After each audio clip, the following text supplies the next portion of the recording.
welcome back to I Am Refocused Radio. We are here again today. We are sitting down with our special guest today, Kurt Avery. He's the founder of Sawyer Products, a company that literally saving lives through innovation, from outdoor protection to global humanitarian work.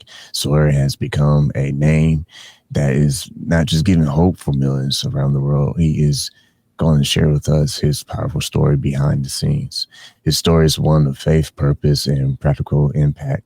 When we think about the opportunities to change lives and give people opportunity to do great things, this is a guy you want to listen to today. I want to say to you, man, appreciate you being on the show.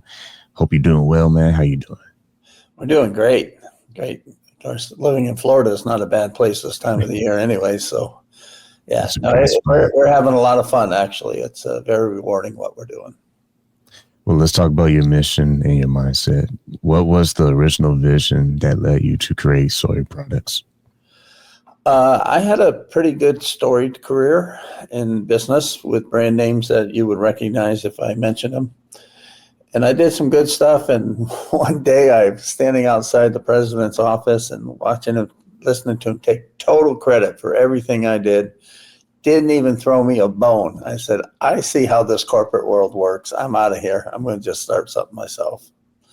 So that was my motivation.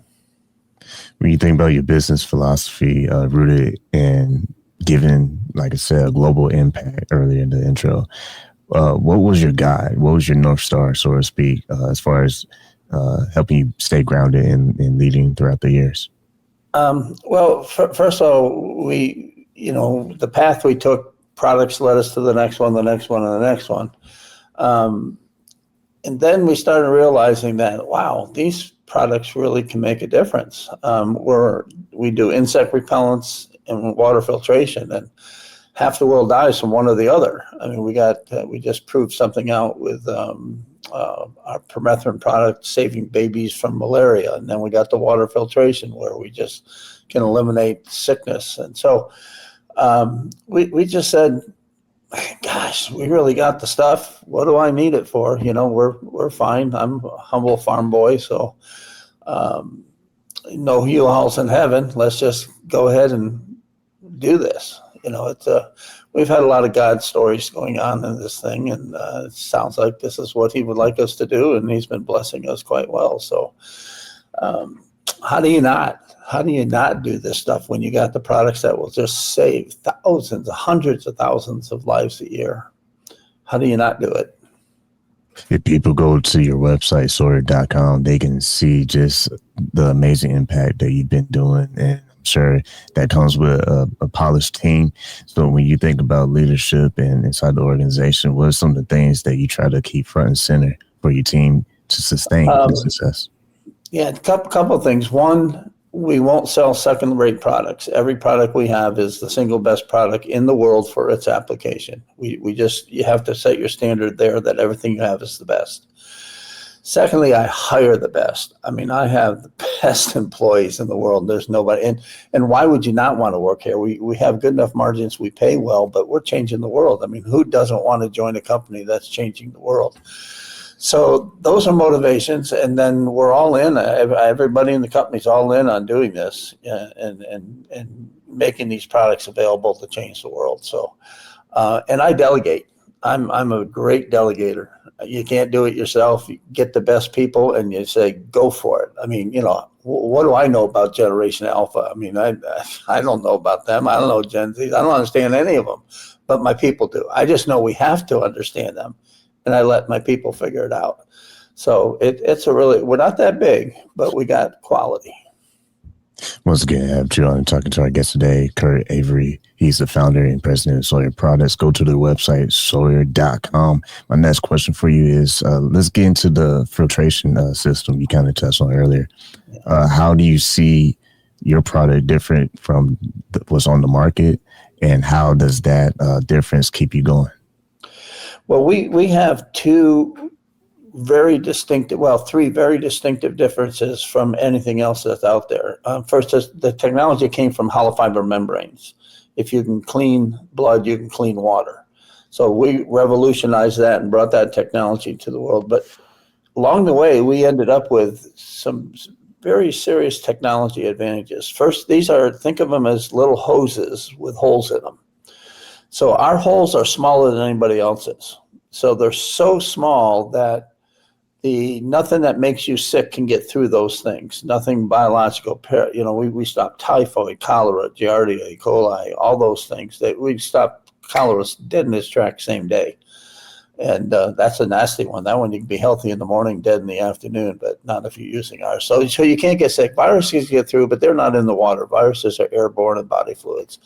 So basically, once you use this filter, we're pretty confident that we can say you can't get sick. And that's huge when you go to, places of the world where basically a third of the people are sick at any one time. So we wipe out 95% of all the sickness within 2 weeks. It's gone, just gone. You're not sick anymore. Babies don't get diarrhea and die. I mean, we say some places lose a third of their kids. Well, now they don't lose them anymore. The second key element to that is our fibers are thicker. There's actually, you can go to the website and see the technology. We'll show it to you. Our hoses, the construct of the hose itself is so strong that you can keep back flushing it. You can't back flush other filters. We've already proven 100,000 gallons before and even then that's just what we say, because nobody's going to drink 100,000 gallons anyways, but probably theoretically there's no end to it. We have filters that have been out there for 15 years serving people every day. Just clean it, use it, clean it. You can't do that with other ones. If you were to robustly back flush all the other filters out there, you just blow them apart. You break the hoses. And lastly, to make sure of that, because there are always mistakes in manufacturing, we check every filter 3 times, not just random, but every filter is checked 3 times. 1, to make the holes are no bigger than we say they are, and 2 more times to make sure there's no leaks with the O-ring or the sonic weld. So that's a big part of the expense. But how do you not? You can't go to a village somewhere in the world and say, 90% of you are going to be okay. The other 10% you're going to get sick. No, you got to go in there and say you can't get sick, and you got 10 years. So we're down now where we can do, for as little as 30 cents, we can give somebody 10 years of clean water. I mean, that's amazing. You can hook them up to taps and just get 500 gallons a day out of one filter. And these filters, they're under $20. They're smaller than a Coke can. It's, how do you not share that? And we can do that because we do so many. Other people make 10,000, 20,000. We do millions of filters a year. So we were able to drive the cost down and be able to, and the charity side of the business, we're a for-profit company, and we do very well in the U.S. marketplace for repellents and water. But the overseas stuff is no, we give away most of that, or sell it at below cost or at cost or whatever. So we always say we give away 90% of our profits. We actually give away a lot more than that because we don't let it become a profit, which is, I only can do that because I own 100% of the company. So I don't have to. I would rather give the money away than give it to the IRS. We do it all legal. We'll give unto Caesar what is Caesar, so we won't cheat the government. But nobody says I have to make a profit. The bank's happy, we're happy, and we're able to do this. Got to do it. How do you not? When you talk about working with nonprofits, you partner over, I think the number's right, over 140 different nonprofits. And with that, is there a particular story in the field that comes to mind that highlights the impact that you're doing around the world? Oh, there's so many stories, and actually some of them will be on the website so you can read them. But yeah, we do all the big ones, Samaritan's Purse, Compassion International, World Vision, Red Cross. But there's a whole bunch of little ones too. So we're pretty much the filter everybody's going to take with them because, again, nobody's going to get sick and it's going to last. So the value proposition is there. I'll tell you what really put a fire under us. We were playing around with this one time, and way back, I'm talking 2008 or so, and we got the story came back that, we were passing out filters really early stage then. And the grandma said, if you were only here 2 weeks ago, my grandson would be alive. And I'm sitting there going, oh my gosh, what? It's a privilege, but it's also a burden. You got to do it. How do you not do that? So yeah, we had another one. We went into a missionary goes into a village. He sees that he's there for a week. They don't name their kids till they're 3 years old. And he says, well, why not? He said, well, because we know if they make it to 3, they're going to live. We're going to lose a lot of them before they get to age 3. So he goes back, puts in the filters throughout the whole village, comes back again. They name them all at birth because once the filters showed up, they didn't lose any of their kids. I mean, can you imagine losing a third of your children? So that's quite an honor. So I have lots of stories like that. I mean, it's so impactful.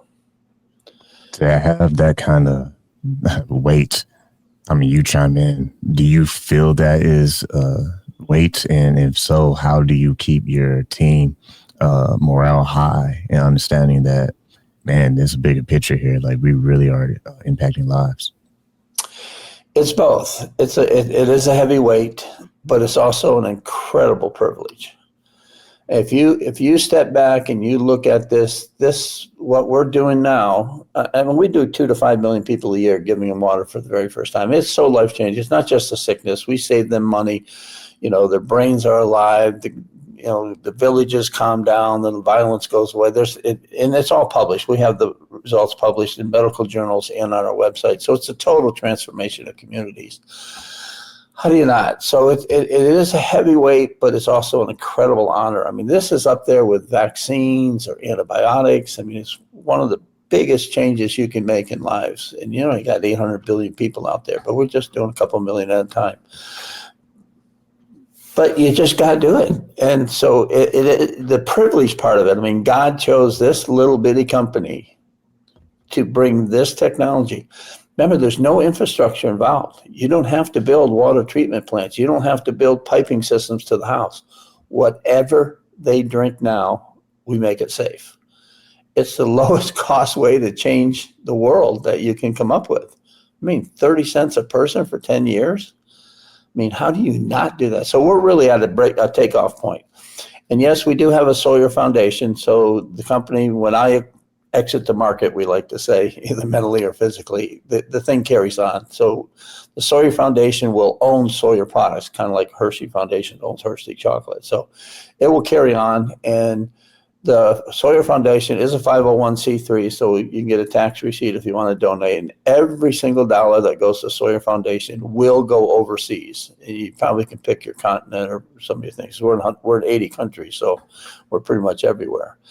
And there's no overhead at Sawyer Foundation. Sawyer pays all that, and it's very minimal to begin with. And then we also donate there too. And we donate filters, we donate cash. But anybody wants to chip in and join, they can go to the foundation, make a donation, get a tax deduction for it, and it will go overseas, 1 for 1. So again, listen, I am Refocused Radio and talking to our guest today, Kurt Avery. My next question for you is, we mentioned nonprofits, but you also have built alliances with churches and governments around the world. What have you learned about doing those type of collaborations on that high level? Well, the church part of it's a lot of fun. I mean, 80% of the overseas work is done by believers. So, they're the one. We call them the sandals on the ground. They're the ones that are doing the heavy lifting. There's some non-religious, secular ones that do some of it, but 80% of it is done through the church. That's the charities. So governments are interesting. Customs get to be tricky. Sometimes they're kind of like we were back in the 1700s, where the custom house was a profit center. So they can get tricky, but usually we can work through them. But we now are doing projects with OAS, Organization of American States, that they are used to get their money from USAID. Now they'll get it from the State Department or whatever. But they work in all of Central South America and the Caribbean, 37 countries.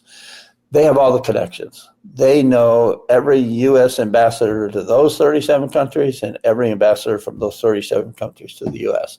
So we are now working with the schools. So for instance, in Honduras, we have a program where the government is going to pass out the filters to the school kids. Okay, we donate the filters, and the military distributes the filters, but now the kid comes to school and the teacher will teach them how to use the filter. Then the parent comes in and they teach them again. benefit to them is now the kid's not going to miss 30 days a year being sick. So they're measuring that. But then we also are using the government to perpetuate these things. And we're going to do all of Honduras in the next couple of years. We're going to start doing big countries. We've done little countries. Now we're going to do big countries. And I think we'll get everybody's attention that way. Then we go to the churches and we set up water stations. And there's Honduras, there's some 20,000 churches that we can work with, little churches, obviously. And we put one of our filters in there. If they have running water, we can get 200 to 500 gallons a day per faucet. And then people can just come there every day, pick up their clean water, jerry can, 5 gallons, 2 gallons, whatever. The water stays stable for about 3 to 4 days. So they're going to be partners with us. I mean, they want that. They would love to have their parishioners come to the church once a day to get water. I mean, that's the contact they want. And these are small local churches. So that's the plan. And then eventually we can pass them out. We're now to the point where we're not just a filter, we're an entire system, because you have to change behavior. If you don't change behavior, you haven't really made progress. So we now have QR codes on there. You can hit it with your smartphone, and you can go to our help desk, and our help desk in 18 languages now. And we know if you come from Brazil, it'll be Portuguese. You come from Honduras, it's going to be Spanish or whatever. So we will, in videos, show you how to do it, how to apply it, and teach you how to take care of not just the filter, but yourself, because there's a lot of other ways to get sick. So there's wash best practices thing, washing your hands, washing your vegetables, things like that. So it's way beyond just a filter now. And then we have WhatsApp. So we can talk to them. They can talk to us. They can come and they got a question. I can't do this. I can't, it's clogged. Why is it? There's reasons. It could be calcium. It could be mud or whatever. We show them how to unlock it and get it going. So it's not just a filter. It's a whole behavior changing system that we have, which nobody else has that. So you have to do it though. We've done so many of these over the years that we've learned what it takes to change that behavior. And you change behavior. I mean, the whole family dynamics, we can save the woman 3 hours a day not dealing with water. They don't have to boil it, so they're not burning wood or fossil fuels. I mean, it's a huge green product if you want to look at it that way. Now they have clean water. They're starting businesses. Women can start cooking. They can make, tortillas and things that they never could because they didn't have clean water. So we set free businesses. And if you've ever watched Survivor, your brain comes back to life when you're not dehydrated. You can have all the water you want now. So total life-changing. This is awesome, man. I love the story dynamic, and I love, it sounds like you got into something that is like once in a lifetime, man. I mean, who can say that they're able to do something that is this much successful, not just in ways of a business being in profit margin, but it's successful in humanity terms where you get to really change people's lives for the better. Yeah. Well, it's not me. I mean, there's a lot of people involved in this. You got the engineers, you got my people, you got all the charities. I mean, if we didn't have 140 charities, how would any of this have happened? So, and we're at every disaster, like in Helene, when it hit the Carolinas areas, we sent 100,000 filters up there. We got there long before vehicles could find people. The hikers were carrying them up there. Anytime there's a cyclone, typhoon, or tornado outside the United States, our people bring it in ahead of time because even day 2, you got to have water. Samaritan's Purse keeps 2 plane loads of our stuff ready at all times to respond to any worldwide disaster. So we do it's a lot of things going on. So once again, this is I Am Refocused Radio talking to our guest today. Make sure you go to Kurt's website. It is Sawyer.com. And that's question is for your book. I cannot skip your book, man. So you have a book that people can get online. I'm sure they can go right to the website and get a copy. But if you can, before we sign off here, talk about your book, Sawyer Think, and what inspired you to get that out there. Yeah. Also, you can go to Amazon, but as always, always go to Amazon. I have a pretty good storied career. I'm not too bad in marketing. Obviously, we got here because of that. I went to Northwestern University, got my MBA there. So I have all these little tidbits, and internally I have what we call Grasshopper U. You have much to learn, Grasshopper. So I would be teaching these principles to summer interns and to our employees, and they kept telling me, you got to post, you got to share this with other people. So finally they badgered me into it. So the book Sawyer Think is how we think, how Sawyer got to where Sawyer is. So there's 25 business principles in there, very heavy on the marketing side, but there's other business concepts, strategic planning, thinking, naming things, creative destruction, all kinds of them. Some of them you get somewhere else, but there's a few in there that are my stuff that I kind of developed over the years and stole or whatever. So there's 25 concepts. The purpose of the book is, and some people called it an MBA in 200 pages. It's to make your business more successful. Can we do something to help you think ahead, think down the road, do things to fix or start a business try and avoid the pitfalls that you didn't think about because now you thought about them ahead of time. So we're trying to make your business better. When your business is better, we also want to teach you how to use it for charity. So a lot of things people don't think things through. Like I use a restaurant as an example. It's not just the leftover food. It's the fact that you can buy it wholesale and give it away as opposed to people going to the grocery store or whatever. So whatever business you're in, the world needs that somewhere, whether it's in the United States or whether it's somewhere else. So we want to make your business more profitable and then show you little tricks that you can use to have your impact locally or globally, whatever works for you. I mean, it's, the Jesus model, Judea, Samaria, other most parts of the world. And so, wherever you feel the need to work, if you have a more profitable business, you have the skill set. And even just passing on your skill sets work too. There's something called BAM, Business as Ministries. You can teach other people how to be accountants. You can teach other people how to, run a business or whatever, farmers. There's a lot of that stuff going on. So you can impact the world more than you think you can. So let us first help you make more money, and then let's inspire you to use it for the good. And speaking of for the good, my last question I want to give you is when you think about faith-based business owners out there, would you have any words of wisdom, just general words of wisdom that you give to them owners out there to balance purpose and profit without compromising? Yeah, wow, Shakula. First, have a big God. Look what God did. I mean, the universe, whatever. So don't put them in a box. If you put them in a box, you'll do little things. You get outside the box, think outside the box. Well, you got one life. Why not use it, right? I mean, this is America. You're not going to go to jail. There's no debt or prison. I mean, get a solid idea. The book will help you, prove that it's good or the right thing. But do it. Just do it. Quit thinking about it. Do it. What can go wrong? I mean, you got one life to spend. So what? You can't. There's no U-Hauls in heaven, so might as well use it up here. Like, there's a school that says let the last check bounce. I like that, except we're not going to let it bounce because we're going to continue with the foundation. But why are you afraid? I mean, this is the God of the universe will back you up. What are you afraid of? Why are you thinking so little? Be crazy. So what?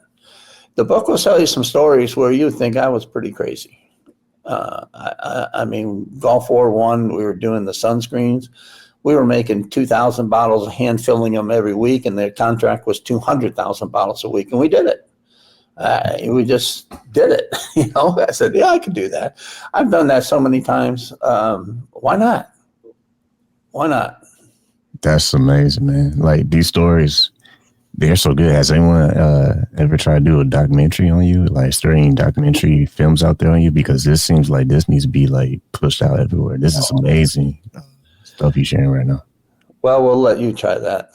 Oh, man. Well, if I can live up to that. I'm an introvert, so and the other thing is I don't want the glory. I live in Florida. There's too much lightning here. If I take God's glory, I'm going to get whacked. So you got to give him the glory. That's awesome. Well, I appreciate you sharing this insight because I think there's so much value that can be learned from your personal experience, not just as an individual, but like you said, your team behind you. And I believe that is every brand secret is a good, solid team. There's highs and lows, but the main focus is we push through. And when you push through, amazing things happen. So I will give you the last word. If you Go ahead. Well, first, it helps to have a great wife. Sometimes many wives would have thrown me overboard or told me, don't do that. But she's game. She has a big faith, too. It's been quite a ride, though, I tell you. I mean, you talk about a fulfilling life. I mean, my gosh, to be able to do this, and what a privilege. So everybody else can do it. Just go for it. Make sure your idea is solid. You know, it wasn't like I thought through all this stuff. Sometimes the doors open, sometimes they close, but here we are. I want to tell people to make sure to get a copy of his book. And if you could say one thing to inspire a business owner out there who may listen to this and watch this online, just general advice based on your own personal experience, being in the field yourself and being around a good team. What will you say will make a person stand apart from the noise and the crowd in the business world? One thing is know what you don't know and know what you do know. So you got to understand your skill set and don't pretend you can do something you can't.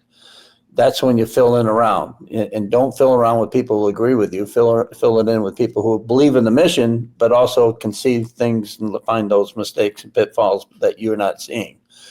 And I'm big on creative destruction, always looking down the corner. What's going to happen? And there's a chapter in the book on that from Slumpeter. He knew that it just, I don't believe in unintended consequences. They come when you don't think it through ahead of time. So I'm a strategic planner by nature. That was my training. So you're thinking ahead, always thinking ahead, looking for the options. Don't get stuck with a strategic plan that you won't waver from, because the second, as they say in the war, the second the first bullet flies, the whole plan changes. So you have to be flexible, but you have to be skilled. So don't try to do stuff you're not good at. Leave that to others, and you just make sure. I'm a visionary. I don't try to do everything because I can't. That's when I filled in around me with people who can. My job is to keep looking ahead and seeing what the opportunities are and what the pitfalls are and avoiding them. So skill sets are very important. Be very honest with yourself. Don't ask your relatives, but ask some other business people what your limitations are, so you got good advice and you work around that. But go for it. I mean, why not? Well, I know this, man. If people watch this and listen to this, they might have to listen to it and watch it again, because this is like a boost of motivation and perfect way to end the week on a Friday. So, like I always want to say to our guest, Kurt Avery, appreciate your time, man. Well, thank you for giving me the time. I appreciate it.